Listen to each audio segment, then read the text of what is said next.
வக்ஃபு சட்டத்திருத்த மசோதாவை திரும்ப பெற வலியுறுத்தி நாம் தமிழர் கட்சியின் மதுரை மண்டலத்தின் சார்பாக நடைபெறும் இந்த கண்டன ஆர்ப்பாட்டத்தை ஒருங்கிணைத்து நடத்துகிற நாம் தமிழர் கட்சியின் உறவுகளுக்கும், கொளுத்துகிற வெயிலில் பாதுகாப்பு பணியை செய்து கொண்டிருக்கிற காவல்துறை பெருமக்களுக்கும், ஒன்றிய அரசை பத்தி என்ன வேணாலும் பேசட்டும், மாநில அரசை பத்தி ஏதாவது பேசினா போட்டு கொடுத்து ஒரு வழக்க போடணும்னு காத்திருக்கிற உளவுத்துறை அதிகாரிகளுக்கும், பிரபாகரன் பிள்ளை சீமானின் தம்பிகளின் புரட்சிகரமான வெயில் வணக்கம். மரியாதைக்குரிய அக்கா அன்பரசு அவர்கள் தெளிவாக வக்ஃபு குறித்து சொன்னாங்க. வக்ஃபுனா வேற ஒண்ணும் இல்லைங்க. என்கிட்ட 2 ஏக்கர் நிலம், 3 ஏக்கர் நிலம் இருக்கு. 2 பசங்க எனக்கு. ஆளுக்கு ஒரு ஏக்கரை பிரிச்சு கொடுத்துட்டு இன்னொரு ஏக்கரை என்னுடைய வயதான காலத்துல ஏழபால மக்களை படிப்பதற்கும் சமூக பணி செய்வதற்கும் அவர்களுக்கு ஏதாவது உதவியாக இருக்க வேண்டும் என்று இறைவனுக்கு தானமாக கொடுப்பதுதான் வக்ஃபு. இந்துக்கள்ல கோவிலுக்கு நிலத்தை தானமாக கொடுப்பாங்க, கோவிலுக்கு மாட்டை நேர்ந்து விடுவாங்க, கோயிலுக்கு ஆட்டை நேர்ந்து விடுவாங்க, கோயிலுக்கு கோழியை நேர்ந்து விடுவாங்க, ஆதீனத்துக்கு சொத்துக்களை எழுதி வைப்பாங்க, சிவனுக்கு சொத்துக்களை எழுதி வைப்பாங்க. அப்படி கிறிஸ்தவ மார்க்கத்துல ஒவ்வொரு ஞாயிற்றுக்கிழமையும் பாகம் கொடுப்பாங்க. இயேசு வழியில, இறை வழியில அந்த தேவாலயங்களுக்கு தங்களுடைய நிலங்களை கொடுப்பாங்க, சொத்துக்களை கொடுப்பாங்க. பணமா, நிலமா, காசா, பொன்னா கொடுப்பாங்க. அப்படி இஸ்லாமிய பெருமக்கள் வக்ஃபு என்பது இறைவனுக்கு அளித்தல் என்று அரபு சொல். இறைவனுக்கு கொடுப்பதை அது இறைவனுக்கு மட்டும்தான். அது யாரும் திரும்பி வாங்க முடியாது, யாரும் வாடகை விட முடியாது, யாரும் குத்தை விட முடியாது. அப்படி கிட்டத்தட்ட கிபி 1200 இருந்து இந்த வக்ஃபு நிலங்கள் இந்தியா முழுமைக்கு இருக்கு. இந்தியாவில் பாதுகாப்புத்துறை, அதே போல ரயில்வே துறை, இதுக்கு அடுத்தபடியாக அதிக சொத்துக்கள் இருப்பது வக்ஃபு வாரியத்தில். கிட்டத்தட்ட 8 லட்சம் ஏக்கர், 1 லட்சம் கோடி கிட்ட அதனுடைய மதிப்பு என்று சொல்றாங்க. அப்போ ஒரு பெரிய நிலப்பரப்பு 8 லட்சம் ஏக்கர்கள். ஆனா 8 லட்சம் ஏக்கரும் பயன்பாட்டில் இருக்கா? 8 லட்சம் ஏக்கரும் இன்னைக்கு பட்டாவோடு பத்திரத்தோடு இருக்கா என்றால் ஆக்கிரமிப்புல இருக்கு. யார் ஆக்கிரமிச்சிருக்கா? எவன் இங்க பஞ்சமி நிலங்களை ஆக்கிரமிச்சிருக்கானோ அதே அயோக்கிய பையன் வக்ஃபு நிலங்களை ஆக்கிரமிச்சிருக்கான். பஞ்சமி நிலங்கள் லட்சக்கணக்கான ஏக்கர் வெள்ளைக்காரர்கள் பழைய சமூக மக்களுக்கு கொடுக்கப்பட்டது. ஆனால் இன்னைக்கு பஞ்சமி நிலம் 4000 ஏக்கர் கூட இல்ல. பஞ்ச நிலம் ஆக்கப்பட்டு அறிவற்றவர்கள் இருக்கக்கூடிய ஆலயமாக அறிவாலயம் கட்டப்பட்டது போல பஞ்சமி நிலம் ஆக்கிரமிக்கப்பட்டு பல தாசில்தார்களும் மாவட்ட ஆட்சியாளர்களும் கட்டப்படுவது போல வக்ஃபு நிலங்கள் ஆக்கிரமிக்கப்பட்டிருக்கிறது. அதனால அந்த வக்ஃபு நிலங்களை ஆக்கிரமிப்பிலிருந்து மீட்டு இஸ்லாமியர்களுக்கு கொடுத்து இஸ்லாமியர்களுடைய கல்வியை, பொருளாதாரத்தை பெருக்குவதற்காக நாங்க வக்ஃபு திருத்த மசோதா கொண்டு வரோம் அப்படின்னு யார் சொல்றா? பாஜக சொல்லுது. எப்படி? ஆக்கிரமிக்கப்பட்டிருக்கிற இஸ்லாமியர்களுடைய வக்ஃபு நிலத்தை எடுத்து பள்ளிவாசலுக்கும் தர்காவுக்கும் கொடுத்து இஸ்லாமிய பொருளாதாரத்தின் கல்வியை பெருக்க நாங்க வக்ஃபு நிலத்துக்கு சட்ட மசோதா கொண்டு வரோம். ஆடு நடைதுன்னு ஓனா எழுத கதை. பள்ளிவாசலை இடிச்சிட்டு ராமர் கோயில் கட்டினவங்க, பள்ளிவாசலை இடித்து விட்டு ராமர் கோயில் கட்டியவர்கள் இவங்க சொல்றான், பாபர் மசூதியை இடித்து விட்டு ராமர் கோயில் கட்டவங்க சொல்றான், நாங்க வக்ஃபு மசோதா கொண்டு வருவதே இஸ்லாமியருக்கு ஆதரவாகத்தான். 8 லட்சம் ஏக்கர்ல பல லட்சம் ஏக்கர் போயிடுச்சு. அதுல ஊழல் நடந்திருக்கு. உங்க முகரக்கட்டையெல்லாம் பார்த்தா அவ்வளவு நல்லவங்க மாதிரி தெரியலையே. நீங்க இஸ்லாமியருக்கு ஆதரவாக இந்த வக்ஃபு திருத்த மசோதா கொண்டு வரீங்களா? இஸ்லாமியருக்கு ஆதரவாக வக்ஃபு மசோதா கொண்டு வரல இவர்கள் தான். இஸ்லாமிய வெறுப்பு திரைப்படம் எடுக்கிறான். இஸ்லாமியத்தை வெறுப்பு. காஷ்மீர் பயிற்சி, கேரளா ஸ்டோரி, பத்மாவதி என்று தொடர்ச்சியா படம் எடுத்து பாருங்க. முஸ்லிம் மன்னர்கள் எப்படியெல்லாம் நம் இந்துக்களை கொடுமைப்படுத்துறாங்க, முஸ்லிம் மன்னர்கள் எப்படி நம்முடைய இந்து தலைவர்களை கொடுமைப்படுத்துறாங்க, இந்து மன்னர்களை கொடுமைப்படுத்துறாங்க, இந்து ராணிகளை கொடுமைப்படுத்துறாங்க. பாருங்க, இவர்களுக்கா நான் உதவி அளிக்கணும், இவர்கள் இந்த நாட்டுக்கு சம்பந்தம் இல்லாதவர்கள் என்று சிஐ, என்பிஆர், என்ஆர்சி போட்டு இந்த நாட்டில் இருக்கிற இஸ்லாமியர்களை விரட்ட பார்க்கிற இந்த காவி கும்பல், ஆர்எஸ்எஸ் கும்பல், இந்த பாஜக கும்பல் வக்ஃபு சட்ட மசோதா கொண்டு வருவதே பல பல 100 வருஷமா நம்ம திருப்பரங்குன்றத்துல இந்த பக்கம் முருகன் கோயில்ல எங்க அண்ணன் தம்பி சாமி கும்பிடுறான், மேல இருக்கக்கூடிய சிக்கந்தர் தர்காவில மாமச்சர் சாமி கும்பிடுறான். அந்த சிக்கந்தர் மலைக்கும் இங்க இந்துக்கள் போறாங்க. இந்த திருப்பரங்குன்றம் முருகன் கோயிலுக்கும் ஏதோ வகையில் இஸ்லாமியர்கள் நிதி கொடுக்கிறாங்க. இங்க மனசாட்சியோட சொல்லுவான், பள்ளிவாசலுக்கு போகாத, பள்ளிவாசல்ல போகும்போதெல்லாம் எல்லாமே காப்பாத்துன்னு சொல்லாத ஒரு இந்து காட்டு தமிழ்நாட்டில் சொல்லு. வேளாங்கண்ணிக்கு போகாத, வேளாங்கண்ணி மாதாவை வழிபடாத ஒரு இந்துவை காட்டு. இங்க எங்களுக்கு சாமிங்கிறது என்ன? முன்னோர் வழிபாடு, மூத்தோர் வழிபாடு. ஐயத்துள் வாழ்வாங்க வாழ்வரும் வானொலியில் தெய்வத்துள் வைக்கப்படும். நேற்று வரைக்கும் பெரியப்பா செத்து போயிட்ட சாமி, அதான் எங்களுடைய மரபு. அந்த அடிப்படையில் தான் நாங்கள் அல்லாவையும் பார்க்கிறோம், இயேசுநாதரையும் பார்க்கிறோம், சிவனையும் பார்க்கிறோம், முருகனையும் பார்க்கிறோம். எங்களுக்குள்ள எந்த பாரபட்சமும் இல்லை. அதனாலதான் தமிழ்நாட்டுக்குள்ள பாஜக நுழைய முடியல. இது திமுகவால் நுழைய முடியல, பெரியாரால் நுழைய முடியல, அண்ணாவால் நுழைய முடியல, கலைஞரால நுழைய முடியல, முத்துவேல் கருணாநிதி ஸ்டாலினால நுழைய முடியல. இந்த மண் வள்ளலார் மண், வைகுண்டர் மண், இது காமராஜர் மண், முத்துராமலிங்க தேவர் மண். அதனால நுழைய முடியல. அப்ப என்ன பண்றான்? இங்க வக்பு நிலத்துக்கு எதிராக சட்ட மசோதா நிறைவேற்ற கண்டித்து தமிழ்நாடு சட்டசபையில் மரியாதைக்குரிய தமிழ்நாட்டின் முதலமைச்சர் ஸ்டாலின் அவர்கள் தலைமையில ஒரு தீர்மானம், வக்பு சட்ட மசோதாவை எதிர்த்து தீர்மானம். இதே திருச்சியினுடைய திமுக கட்சிக்காரங்க தர்கா நிலங்களை ஆக்கிரமிச்சிருக்காங்களா இல்லையா? நான் சொல்லல. திருச்சி தென்னூர் தர்கா, திருச்சி அண்ணா தர்கா, தர்காவுடைய இடங்கள் ஆக்கிரமிக்கப்பட்டிருக்கு. இதே திருச்சியினுடைய நகர்ப்புற வளர்ச்சித்துறை அமைச்சர் மரியாதைக்குரிய ஐயா நேருடைய வகையில் ஆக்கிரமித்திருக்கிறது. மதுரையில் ஆக்கிரமிக்கப்படலையா? திருநெல்வேலி ஆக்கிரமிக்கப்படலையா? திருநெல்வேலி டவுன் வக்பு நிலத்தை ஒருத்தர் ஆக்கிரமிக்க, திமுக கட்சியை சார்ந்த ஒருத்தர் ஆக்கிரமிக்கிறான்னு சொல்லி 6 மாத காலமாக சமூக வலைதளக்கூடிய முகநூலில் ஒருத்தர் காமெடி வருகிறார். நான் மன்னார் முதலமைச்சர் கருணாநிதியுடைய தனி பாதுகாப்பு அதிகாரியா இருந்தேன். நீங்க வேறாருக்கும் தமிழ்நாடு முதலமைச்சர் வேறாருக்கும் தனி பாதுகாப்பு அதிகாரியா இருந்தேன். உங்களுடைய மனைவியாக அந்நியா துர்காசாவுடைய கையால சாப்பிட்டுக்கிறேன். அதனால உங்களை நான் குறை சொல்ல விரும்பல. வக்பு நிலங்கள் ஆக்கிரமிக்கப்படுகிறது. திமுகவை சார்ந்த முகமது தௌஃபிக் கிருஷ்ணமூர்த்தி என்ற பெயரை மாற்றிக்கொண்டு முகமது தௌஃபிக்காக மாறிய ஒருத்தன் வக்பு நிலங்களை ஆக்கிரமிக்கிறான், மீட்டுக் கொடுங்கள் என்று 6 மாத காலமாக முகநூலிலே நேரலையிலே பேசிய ஜாகிர் ஹுசைன் என்கிற ஒருத்தர் துள்ள துடிக்க திருநெல்வேலி டவுனை கொலை செய்யப்பட்டிருக்கிறார். அவரை கொலைக்கு பொறுப்பேற்க யாரு? தமிழ்நாடு முதலமைச்சரும் திமுக கட்சிக்காரர்களும். இவர்கள் வக்பு நிலத்தை மீட்க போறாங்க.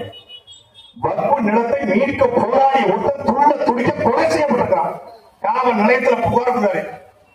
அங்க இருக்கிற ஏசி, அங்க இருக்கிற இன்ஸ்பெக்டர் எல்லோரும் திமுக கட்சிக்காரர்களுக்கு ஆதரவாக இருந்து இவருக்கு எதிராக பொய்யாக பிசிஆர் வழக்கு, இஸ்லாமிய மீது ஒரு பிசிஆர் வழக்க போட்டு, அதுவும் இஸ்லாமியரா மாறின ஒருத்தர் கொடுத்த புகார்ல பிசிஆர் வழக்க போட்டு அவரை சிறைப்படுத்த பார்த்து, இப்போ நீங்க நாடகம், அங்க பிஜேபி ஒரு நாடகம், இங்க திமுக ஒரு நாடகம். திருடன் என்னதான் சொல்லுவாங்க, திருடன் இந்த மீனாட்சி அம்மா பேப்பர் ஸ்டோர்ல ஒரு 10 பேப்பரை திருடி ஓடுறான்னு சொல்லுவாங்க. ஓடுறான், நம்ம எல்லாம் சேர்ந்து துரத்துறோம், போலீஸோட சேர்ந்து நம்மளும் துரத்துறோம். துரத்தும் போது அந்த திருடன் சேர்ந்து பேப்பர் தூக்கி ஓடுறான், பேப்பர் தூக்கி ஓடுறான்னு அவனுக்கு எத்தனை இருக்கும். அது மாதிரி வக்பு நிலங்களை ஆட்டைய போட்ட கும்பல், இந்த கும்பல் சொல்லுது வக்பு நிலங்களை மீட்க போராடுறோம். எப்படி போராடுறீங்க? வக்பு நிலத்தை மீட்பவர்களை பஞ்சமி நிலத்தை மீட்க போராடுறீங்களா? கல்லர் சமூகத்துடைய ஜாதி நிலங்களை மீட்க போராடுறீங்களா? ஒரு சமூகத்துக்கு இல்லைங்க, ஒட்டுமொத்த சமூகத்திற்கும் வெள்ளைக்காரன் எந்தெந்த சமூகம் எல்லாம் அடிமைப்பட்டிருக்கிறதோ அந்த சமூகத்தை மீட்டெடுக்க கல்லர் சமூகத்துக்கு ஜாதி நிலம், பழைய சமூகத்திற்கு பஞ்சமி நிலம், இஸ்லாமியர்கள் தங்களாகவே தங்களுடைய இஸ்லாமிய பொருட்களை பாதுகாத்து கொடுத்தாங்க. அப்படி கொடுக்க போயினா இந்தியாவிலேயே ஒரு கல்லூரி உருவானது. ஒரு ஆண்டுக்கு 1200 மாணவர்களை படிக்க வைத்து வெளியேற்றுகிறது. இந்தியாவிலே வக்பு பேரில் இயங்கக்கூடிய கல்லூரி இருக்கிற ஒரே மாவட்டம் மதுரை மாவட்டம். மதுரை வக்பு காலேஜ். அங்கே இஸ்லாமிய மட்டும்தான் படிக்கிறார்களா? தேவர் படிப்பது இல்லையா? நாடா படிப்பது இல்லையா? கூடா படிப்பது இல்லையா? பிள்ளைமார் படிப்பது இல்லையா? செட்டியார் படிப்பது இல்லையா? கிறிஸ்தவர் படிப்பது இல்லையா? எல்லாரும் படிக்கிறாங்க. எல்லாரும் படிச்ச வழிவரா? அது யாருடைய பணம் சொத்து? ஏதோ ஒரு முன்னோர்கள் இஸ்லாமிய பெருமக்கள் ஒரு ஆளுக்கோ ஒரு மரக்காயரோ கொடுத்த நிலம், அந்த நிலத்தில் உருவாக்கப்பட்டது. வக்பு நிலங்கள் மட்டும்தான் ஆக்கிரமிக்கப்பட்டிருக்கிறதா அப்படிங்கிற கேள்வி நம்ம முன்வைக்கிறோம். ராணுவத்துடைய நிலங்கள் ஆக்கிரமிக்கப்பட்டிருக்கிறது, ரயில்வே நிலங்கள் இருக்கிறது. அதற்கெல்லாம் நீங்க சட்ட மசோதா கொண்டு வந்தீங்களா? ஏன் வக்ஃப் நிலத்தை குறிவைக்கிறீங்க? இந்த சட்ட மசோதால என்ன சொல்றாங்கன்னா, இதில் 2 பிற மதத்தை சார்ந்தவர்கள் கம்பல்சரி இருக்கணும் சட்டத்துல சொல்றாங்க. இது ஒரு இஸ்லாமியர்களுக்காக உருவாக்கப்பட்ட வக்ஃப் நிலத்தை கண்காணிக்கிற வக்ஃப் போர்டுல பிற மதத்தை சார்ந்தவர்கள் ஏன் இருக்கணும்? அறநிலைத்துறையில இஸ்லாமியர்களும் கிறிஸ்தவர்கள் இருக்காங்களா? பஞ்சாபிய சீக்கியர்களுக்கான பொற்கோவில் இருக்கிறது, அங்க வேற மதத்தை சார்ந்தவர்கள் உள்ள நுழைய முடியுமா? ஒரு தேவாலயத்துடைய ட்ரஸ்ட்ல பிற மதத்தை சார்ந்த உள்ள நுழைய முடியுமா? மதுரை ஆதீனம், திருவாரூரை ஆதீனம், இந்த ஆதீனத்துடைய இடங்கள்ல வேற யாராவது உள்ள நுழைய முடியுமா?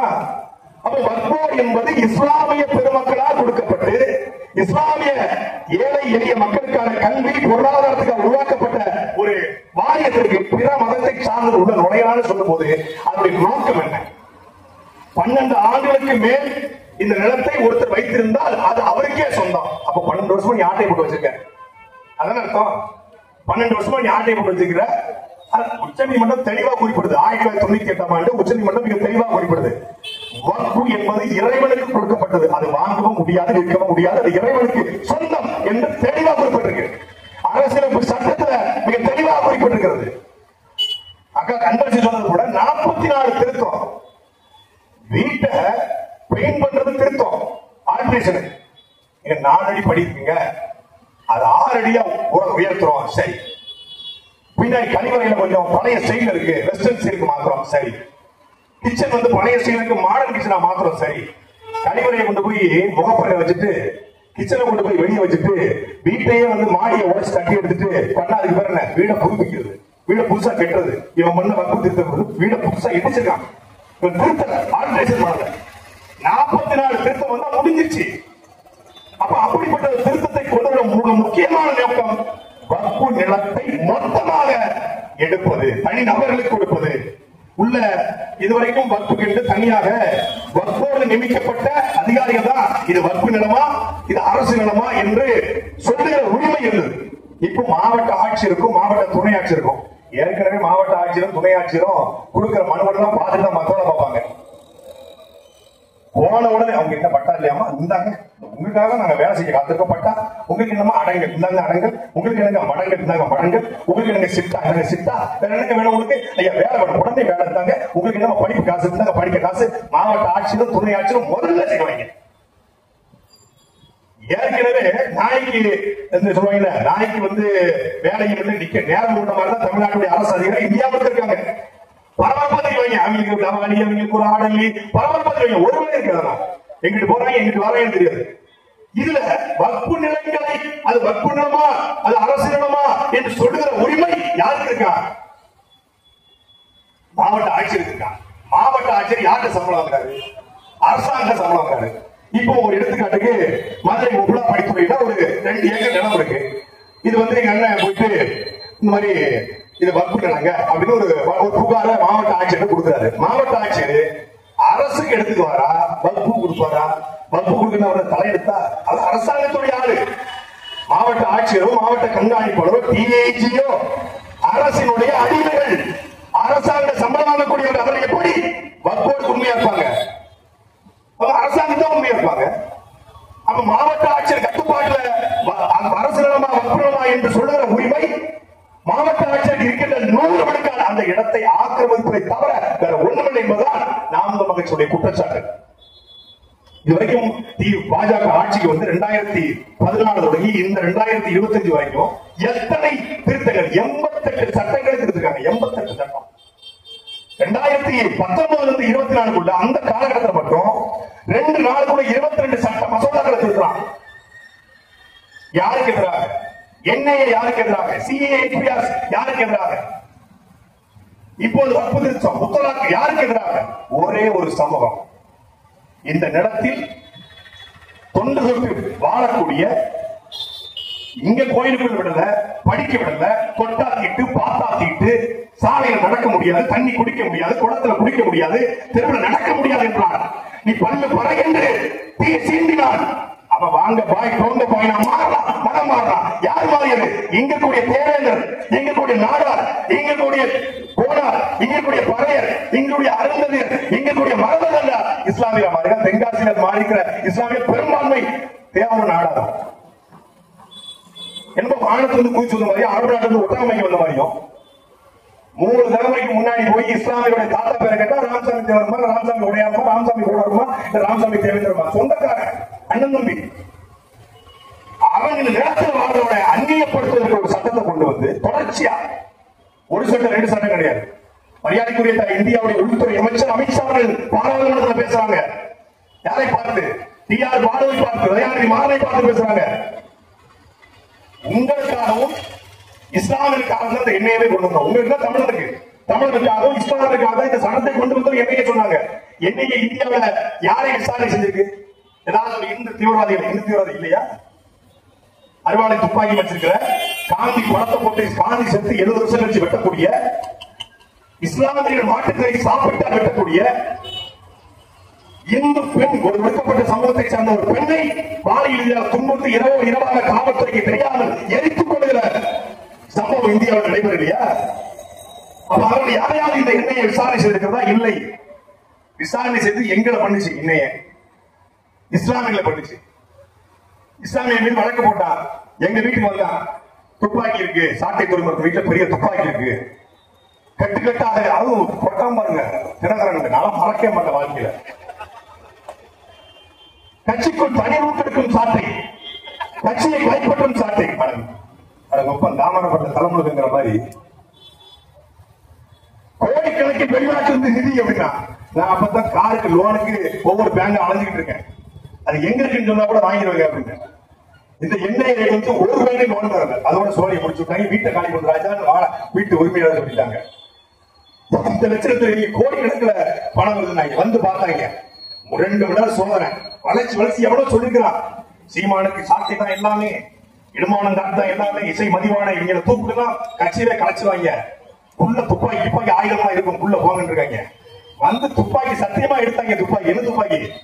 போன வருஷம் தீபாவளி பயனான துப்பாக்கி, ஆன்லைன் அமேசான்ல 350 ரூபாய்க்கு. உள்ள டாக்குமெண்ட்ல போட்டி பார்த்துட்டு என் மனைவி வந்து சீட்டு போட ரசீது கொடுத்து கோகுல பின்னாடி சீட் ரசீது. என்ன சீட் எல்லாம் போடுறீங்க? அப்ப சீட்டு போட்டு சேர்க்கலைக்கு தான் இருக்கீங்க, அப்படித்தான் இருக்கிறோம். என்னையே வந்து பெருங்கையோடு திரும்பியது நாம் தமிழர் கட்சியுடைய தமிழ்மாறு இருக்கிற ரயில மட்டும்தான். அந்த சோதனையில ஒன்று தெரிவிச்சாங்க, என்ன? நாங்கள் இந்த மொழிக்கும் இனத்திற்கும் பண்பாட்டுக்கும் கலாச்சாரத்திற்கும் நேர்மையான அரசியல் செய்கிறோம் என்று என்னையே சொல்லிட்டு போச்சு. ஒன்றும் இல்லை, வைக்கிட்ட தலையில் கண்டுபிடிச்சது ஒண்ணும் கிடையாது. அப்போ அந்த எண்ணெயை இஸ்லாமியருக்கு எதிராக தமிழருக்கு எதிராக கொண்டு வரப்பட்டுச்சு.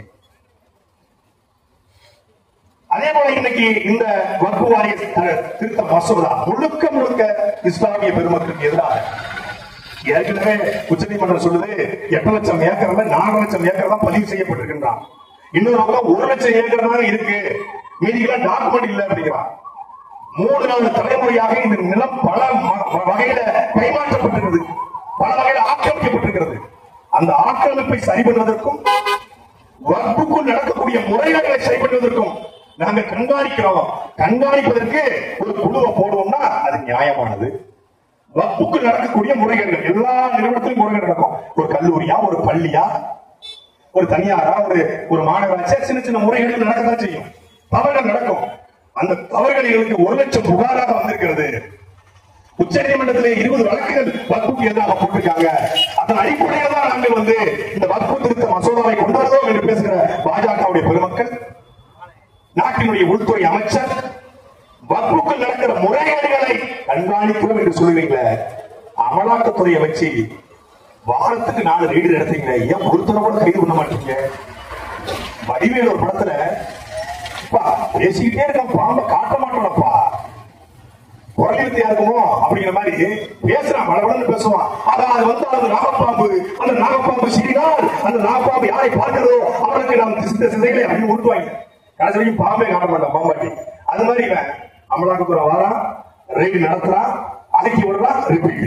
அமலாக்கத்துறை வாரா, ரெய்டு நடத்துறான், அறிக்கை விடுறான், ரிப்பீட். அமலாக்கத்துறை வாரா, ரெய்டு நடத்துறான், அறிக்கை விடுறான், ரிப்பீட். அமலாக்கத்துறை வாரா, ரெய்டு நடத்துறான், அறிக்கை விடுறான், ரிப்பீட். முடிஞ்சது. பொன்முடி வீட்டுக்கு வந்தா ரெய்டு நடத்துறான், அறிக்கை விட்டான். எவ்வளவு வீட்டுக்கு வந்தாங்க, ரெய்டு நடத்தினாங்க, அறிக்கை விட்டாங்க, ரிப்பீட். இப்போ கேஎன் வீட்டுக்கு ரைடு நடத்திருக்காங்க, அறிக்கை விடுவாங்க, ரிப்பீட். அடுத்த ஜெகத் ரட்சகன் வீட்டுக்கு டாஸ்மாக்ல, இங்க ரேஷன் கடையில, கழிவறையில எல்லாத்தையும் ஊழல். 4 பேரை கைது பண்ணி போட்டு நெஞ்ச கிழிப்பாங்கன்னு பார்த்தா செந்தில் பாலாஜிக்கு 2011-14 தான் கைது. இப்போ டாஸ்மாக்ல ஒரு பாட்டுக்கு மேல 10 ரூபாய் வாங்கப்படுவது கண்டுபிடிக்கப்பட்டிருக்கு. அப்பா, இதை கண்டுபிடிக்கிறது இவ்வளவு நாளா? இதையே இப்பதான் கண்டுபிடிக்கிறீங்களா? கவனப்படுத்த சொல்றாங்க, நீ இதையே இப்பதான் கண்டுபிடிக்கிறாங்கிற மாதிரி பாட்டுக்கு மேலே 10 ரூபாய் வாங்குவதை நாங்கள் கண்டுபிடிச்சிட்டோம். இதை கண்டுபிடிக்கிறது பெரிய அமலாக்கத்துறை. இந்த வடிவத்தில் சிடிபிபி அது ஒரு போலீஸ் அமைப்பு. டாஸ்மாக் கடை வாசல்ல போய் நின்னாலே அவங்க சொல்லுவாங்க, ஏதோ பாட்டுக்கு மேல 10 ரூபாய் 20 ரூபாய் வாங்குறாங்க, கூலி வீடுக்கு 20 ரூபாய் வாங்குறாங்க. உனக்கு எப்படி தெரியும் கேட்காத, படிச்சேன். அப்புறம் போட்டுருவாங்க, புள்ளி ஒருத்தர் பேசுறாங்க. அப்போ முறைகேடு நடப்பது தெரியுது. யாராவது கைது செய்யப்பட்டிருக்காங்களா? 1000 கோடி டாஸ்மாக முறைகேடு. நாங்க டாஸ்மாக கூட விட்டுலாங்க, பரவாயில்ல. கனிம வளத்துல ஊழல் நடக்குது, அது கூட விட்டுலாம், பரவாயில்லைங்க. ஆத்து மணல கொள்ளடிக்கிறாங்க, அது கூட விட்டுலாம், பரவாயில்லைங்க. ஏங்க கேவலமா இல்லையா? டாய்லெட்ல ஊழல். டாய்லெட்ல ஒரு டாய்லெட்டை கழுவுறதுக்கு 3 ரூபாய் என்று 2021 வரைக்கும் இருக்கு. நம்ம மரியாதைக்குரிய திராவிட மாடல் நல்லாட்சி நாயகன், பொற்கால புதல்வன், கலைஞர் கருணாநிதி தவமிருந்து பெற்றெடுத்த அந்த பசறை மாத்து தங்கம் ஐயா ஸ்டாலினுடைய ஆட்சியில 3 ரூபாய்க்கு கழுவிக்கிட்டு இருந்த டாய்லெட்டை 330 ரூபாய்க்கு கழுவுற உத்தரவு போட்டு ஒரு டாய்லெட்ல 327 ரூபாய் வச்சிருக்காங்க. ஒரு டாய்லெட், ஒரு நாளைக்கு ஒரு டாய்லெட் கழுவ 320 ரூபாய். மதுரை இருக்கக்கூடிய தாஜ் ஹோட்டல கூட கழுவ மாட்டாங்க, ஜிஆர்டி கூட கழுவ மாட்டாங்க, அமெரிக்கா கூட கழுவ மாட்டாங்க. 330 ரூபாய்க்கு ஒரு டாய்லெட், ஒரு சீட். ஒருவேளை தங்கத்தை ஊத்தி கழுவுறீங்களோ? டாய்லெட் தங்கத்தில் இருக்குமா? புரியல. என்ன பான்ஸ் பவுடர், ஹோபல் சாண்டல் பவுடர், அப்புறம் பெரிய நல்ல ஃபாரின் சென்டர்லாம் ஊத்தி அதை கழுவுறீங்களோ? டாய்லெட் கழுவுல 1000 கோடி ஊழல் அடிச்சிருக்காங்க திமுக. அமலாக்கத்துறைக்கு தெரியாதா? வருமான வரித்துறைக்கு தெரியாதா? மத்திய பாஜக தெரியாதா? தெரியும். அதிமுக பாஜக நேரடி கூட்டு, திமுக பாஜக மறைமுக கூட்டு, கள்ள கூட்டு. ரயில் நடத்தப்படுகிறது. நேரம் செஞ்சு பாலாஜி டெல்லி போறாரு. டெல்லியில நமக்கு பேய்க்கு பேன் பார்க்க வேலையா? என்ன வேலை? இல்ல பானிபூரி சாப்பிட போனீங்களா? பாதி சாப்பிட போனீங்களா? எதுக்கு அங்க போனீங்க? ரெய்டுக்கு நடந்துட்டு இருக்கீங்க டாஸ்மாக்ல. மரியாதைக்குரிய மதுவளத்துறை அமைச்சர் மாண்புமிகு அண்ணன் செந்தில் பாலாஜி டெல்லிக்கு போறாரு. கதிர் ஆனந்த் வீட்டுல ரைடு, துறைமுகம் வீட்டுல ரைடு. எந்த துறைமுகம் இல்ல, திமுக துறைமுகம் வீட்டுல ரைடு. இங்க ரைடு நடத்தினா அம்மன் டெல்லிக்கு போறது கிடையாது. ரைடு நடக்குது, அண்ணன் துறைமுக நேரா டெல்லிக்கு போறாரு. அதே போல ஜெகத் ரட்சகன் வீட்டுல ரைடு. யாரு? ஆல்ஸ்பர்க்கு ஜெகத் ரட்சகன் அவர் வீட்டுல ரைடு. அவர் நேரா டெல்லிக்கு போறாரு.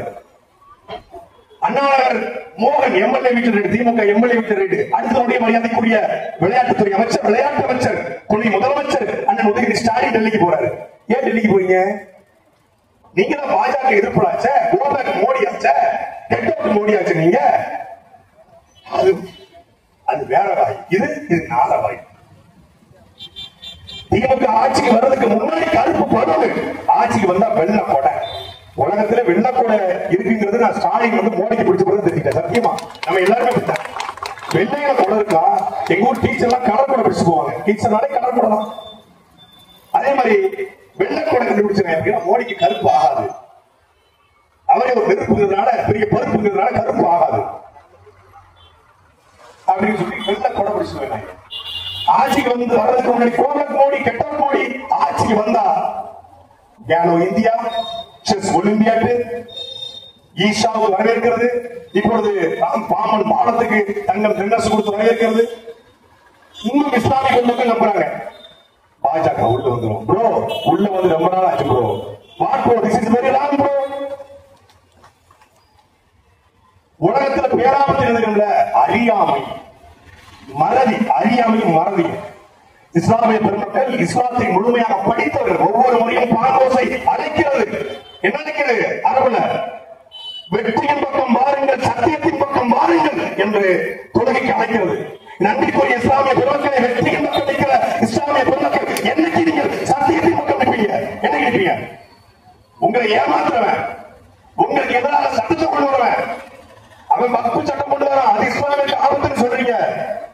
இங்க இருக்கிற இஸ்லாமிய சிறைவாசிகளை விடுதலை செய்தால் எந்த தலைவனுக்கு ஆபத்து என்று RSS அபிடவிட் போடல, பிஜேபி அபிடவிட் போடல, இந்து மக்கள் கட்சியோ இந்து தமிழர் கட்சியோ இந்து மகாசன சபையோ அபிடவிட் போடல. அபிடவிட் போட்டது திமுக. இஸ்லாமிய பெருமக்களை விடுதலை செய்தால் அது இந்து தலைவருக்கு ஆபத்து என்று உச்சநீதிமன்றத்தில் அபிடவிட் போட்டு மனு போட்ட இவர்கள் தான் இந்துக்களுக்கு பாதுகாப்பு. நீ நம்பிக்கிட்டு இருக்கிற பசுத்தோல் போர்த்திய புலி கூட போயிடலாம், பசுத்தோல் போர்த்திய நரி திமுக. அதுதான் நான் பள்ளியோட சொல்றாரு, ஜெயலலிதா நெஞ்சிலே மிதித்த எதிரி கருணாநிதி முதுகுல குத்துற துரோகி, அந்த துரோகி எப்படா நீ கூட நிக்கிறன்னு கேட்கிறாரு. இன்னைக்கு வக்பு சட்டத்தை எதிர்த்து திமுக எதுக்குது. ஆனா நாங்க ஆர்ப்பாட்டம் பண்ணா திருச்சியில ஆர்ப்பாட்டம் பண்றதுக்கு முன்னாடி கைது. மதுரையில கொஞ்சம் காவல்துறை நேர்மையான காவல்துறைக்கு அனுமதி கொடுத்திருக்கு, நாங்க நன்றி சொல்றோம். அங்க கொஞ்சம் உணர்வு இருந்திருக்கு. சரி பயப்படைய வெயில கத்திட்டு போட்டோம், வெயில தான் கத்துறாங்க, கத்திட்டு போட்டோம். இல்ல அவங்களுக்கு மட்டும் மாஸ்க் நல்ல கொடுக்க நமக்கு வெயில் கொடுத்துருக்காங்க. அப்போ இந்த சட்டத்தை எதிர்ப்பதாக சொல்லிவிட்டு இந்த சட்டத்துக்கு எதிரான போராட்டங்களை 40 பாராளுமன்ற உறுப்பினர்கள் புதுச்சேரியில் சேர்த்து திமுக நம்ம பிஜேபியை பேசி அவன் செய்வாங்க. அவன் திருப்பரங்குன்ற மலையா மலம்பா, அவன் பள்ளி பள்ளிவாசலுக்கு பூரா சிவன் கோயில் சொல்லுவான், தர்கா பூரா அம்மன் கோயில் சொல்லுவான். அவன் சொல்லுவான் அவன் இஸ்லாமிய அரபு நாட்டிலிருந்து வந்தவங்க சொல்லுவான், அவன் இஸ்லாமியருக்கு இந்தியாவுக்கு சம்பந்தம் சொல்லுவான். அவன் சொல்லுவான், அவன் சொன்னாதான் அவனுக்கு ஓட்டு விடும். அவன் அப்படித்தான்.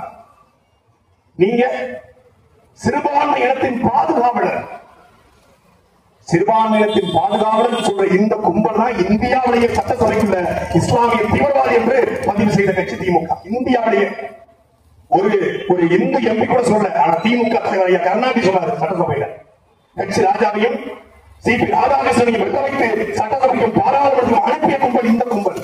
ஆனா இந்த கும்பல் தான் இவங்க நம்புறாங்க, அவங்க நம்மளை எப்படியும் பாதுகாத்துவாங்க.